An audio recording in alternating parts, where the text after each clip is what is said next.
आपका गुरु इसलिए कहता है, मैं अगर चुनौती देता हूं तो मेरे पास वो सामर्थ्य है, मैं हर परिस्थितियों का सामना करने के लिए तत्पर हूं।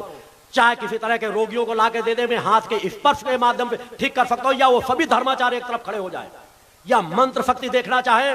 अपने हर यज्ञों में मैंने कहा था कि 8 यज्ञ मैंने समाज में प्रमाण के रूप में दिए थे कि अगर मेरे किसी यज्ञ में बरसात ना हो तो मान लेना मेरे पास कोई सामर्थ्य नहीं है।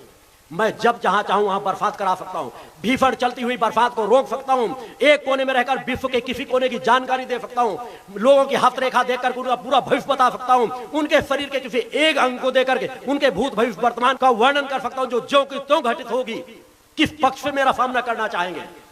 मैं सभी को चुनौती इसलिए देता हूं कि प्रकृति सत्ता ने मुझे सामर्थ्य दी है, मगर अहंकार के लिए नहीं। मैं धर्म रक्षा के लिए मैंने चुनौती दी है कि एक बार वह मौका दें। बार बार मैं जादूगरी दिखाने के लिए नहीं आता। अगर जादूगरी देखना हो, मेरे सत्य की जादूगरी देखना हो, तो मेरी यात्रा को देखते चले जाना, तुम्हें सत्य का एहसास हो जाएगा। इसीलिए मैंने कहा है कि अपनी डायरियों में नोट करके रख लेना कि आज तुम्हें तो जो सानिध्य मिल रहा है, कल को आने वाले तुम्हारे वंशज इस बात पर गर्व करेंगे कि तुम योगी राज शक्तिपुत्र को सामने देखते थे, उनके साथ बैठने का सौभाग्य प्राप्त किया है, उनकी वाणी सुनने का सौभाग्य प्राप्त किया है। इससे आने वाले वंशज आपके गौरवान्वित होंगे। उन डायरियों में लिख करके घरों में सुरक्षित रख देना। मैं किसी के मान सम्मान का भूखा नहीं हूं। मेरा अधिकांश जीवन अपनी एकांत साधनाओं में गुजरना है, मगर सत्य की रक्षा के लिए जब जहां जरूरत पड़ेगी मैं वहां खड़ा नजर आऊंगा। बोलो तो भगवान की जय। मैं साधु संत सन्यासियों का आदर नहीं करता। हमारे ऋषियों मुनियों ने एक परंपरा दी थी कि साधु का जीवन किस तरह होना चाहिए, संत का जीवन किस तरह होना चाहिए, ब्रह्मचारियों का जीवन किस तरह होना चाहिए, योग ऋषियों का जीवन किस तरह होना चाहिए, ऋषियों का जीवन किस तरह होना चाहिए, मुनियों का जीवन किस तरह होना चाहिए। ये नाम सही दिए गए थे।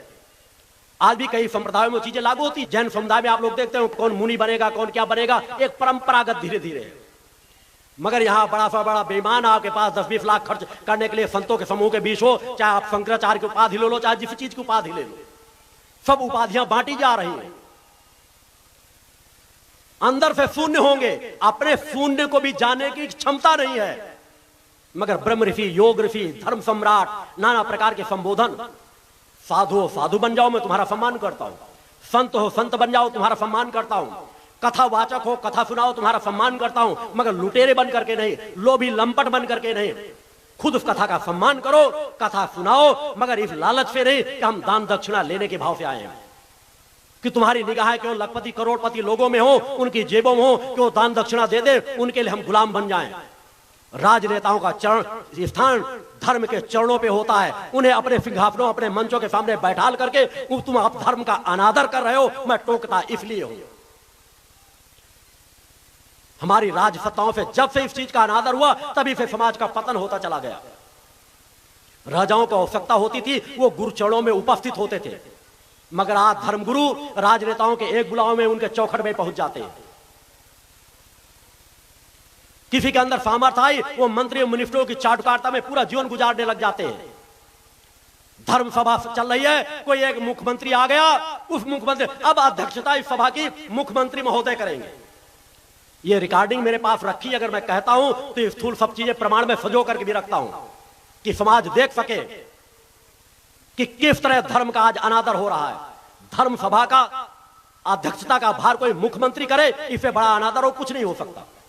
सम्मान करो, राजनेता हैं, समाज सेवक हैं। मैंने इसलिए कहा मर्यादाओं को उल्लंघन में कभी नहीं सिखाता।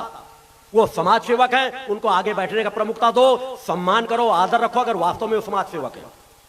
मगर इतना सम्मान नहीं कि वो मंचों में सोफा सेट लगाए जाए, डनलप के गद्दे लगाए जाए, एक आम भक्त उनसे ज्यादा पात्रता लिया हुआ व्यक्ति उसको बैठने की भी जगह न मिले, तो थोड़ा कुछ तो 10-5% सब चल जाता है, चूंकि मर्यादाएं कहलाएंगी। मगर जब उनसे बहुत आगे हम बढ़ जाते हैं कि कोई जूता पहने चला आ रहा है, कोई कुछ किए चला आ रहा है, उन मंचों दूसरे उसका कहते हैं सर झुकाओ और दूसरे को ही सम्मान, वो चाहे जितना बड़ा भ्रष्टाचारी, चाहे जितना बड़ा बेईमान हो। अतः धर्म में मेरे द्वारा अगर किसी को बुलाया जाता है तो इसलिए मैं राजनेताओं का भी आह्वान करता हूं कि आओ, अगर तुम्हारे अंतर्मन में एक भी चेतना तरंग बैठ सके तो तुम्हारा सौभाग्य होगा। उस सत्य पथ पर तुम्हें भी चलना है। सब कुछ बदलेगा, वह दिन दूर नहीं जब हम सब कुछ बदल करके रख देंगे। अतः उस मार्ग में